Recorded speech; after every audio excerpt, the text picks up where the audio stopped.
Magandang tanghali, kumusta po? Narito po ulit ang update natin para sa lagay ng ating panahon.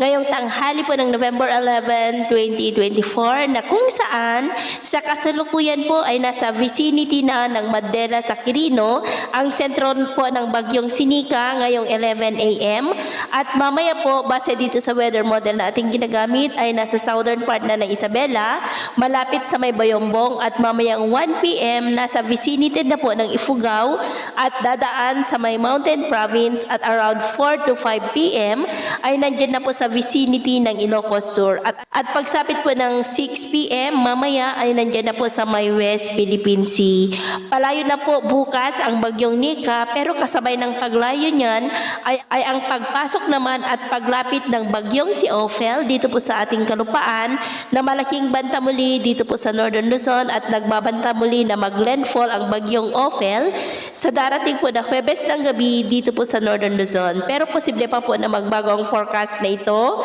Kaya patuloy po tayong mag-antabay sa mga susunod po na updates. Samantala ngayon, ang bagyong Nika ay taglay na niya ang lakas ng hangin na umaabot na po sa 130 kilometers per hour at bugso na 150 kilometers per hour habang binabaybay po ang gitnang bahagi ng Northern Luzon pa-northwestward sa bilis na 25 kilometers per hour. At nakataas po ngayon ang Tropical Cyclone Wind Signal number 4 sa northernmost portion ng Aurora, sa may Dilasag, Kasiguran, Central and Southern portion ng Isabela, sa may Dinapigue, San Mariano, San Guillermo, Jones, Etiague, Ramon, San Isidro, City of Santiago, Cordon, Rojas, Burgos, Riena Mercedes, Nagilian, Benito Saliven, Gamu, San Manuel, Aurora, San Macho, Cabatuan, Alicia, Luna, City of Kawayan, Angadanan, Quezon, Malig, Quirino, Ilagan City, Delfin Albano, San Agustin, maging sa may Kalinga, Mountain Province, the northern portion ng Ifugao, sa may Aguinaldo, Mayoyaw, Alfonso Lista, Banawe, Hungduan, Hingyon, Lagawe, maging po sa Central and Southern portion ng Abra, sa may Manabo, Pidigan, San Juan, Tayum, Langiden, Luba, Bolinay, San Lapadan, Buklok, Lagangilang, Tubo, Danglas, Villa Viciosa, La Paz, Likwan Baay, Pilar, Malibkong, San Isidro, Dagiman, San Maquintin, Dolores, Lagayan, Banguet, Bukay, Lacup, maging po sa northern and central portions ng Ilocos Sur,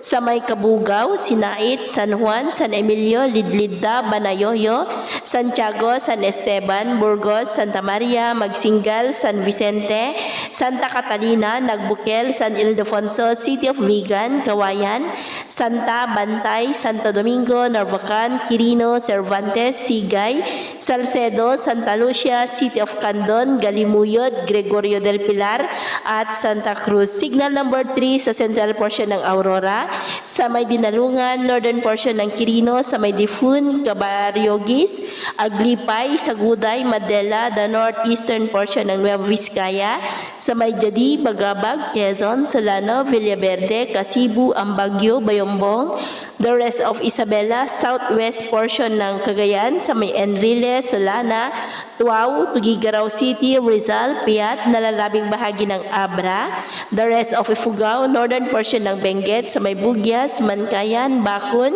maging po sa southern portion ng Ilocos Norte, sa may Lawag City, Sarat,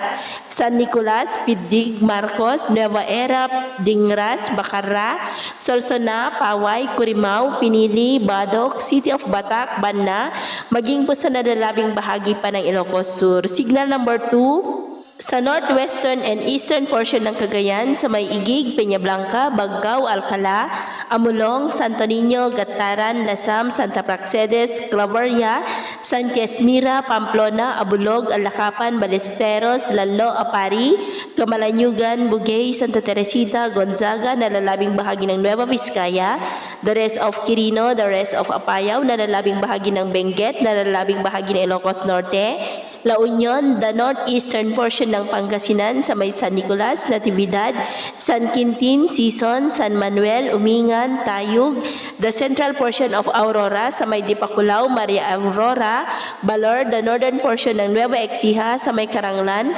Pantabangan, Lupao, San Jose City. Signal number 1 sa may Babuyan Islands, nalalabing bahagi ng mainland Cagayan, the rest of Pangasinan, the rest of Aurora, nalalabing bahagi ng Nueva Ecija, Bulacan, Pampanga, Tarlac, the northern and central portion ng Zambales, sa may Santa Cruz, Candelaria, Masinloc, Palawig, Iba, Botolan, Cabangan, San Marcelino, San Felipe, San Narciso, Metro Manila, Rizal, the eastern portion ng Laguna sa may Santa Maria, Mabitak, Pakil, Pangil, Fami, Sinolwan, Paete, Kalayaan, Cavinti, Lumban, Luisiana, Santa Cruz, Magdalena, Pagsanhan, Pila, maging po sa northern and eastern portion ng Quezon, sa may Infanta, Quezon, Alabat, Sampaloc, Mauban, Perez, Real, General Nakar, Calawag, kasama na po ang Polillo Islands, and the northwestern portion ng Camarines Sur, sa may Kapalonga, Santa Elena, Vinzons, Labo,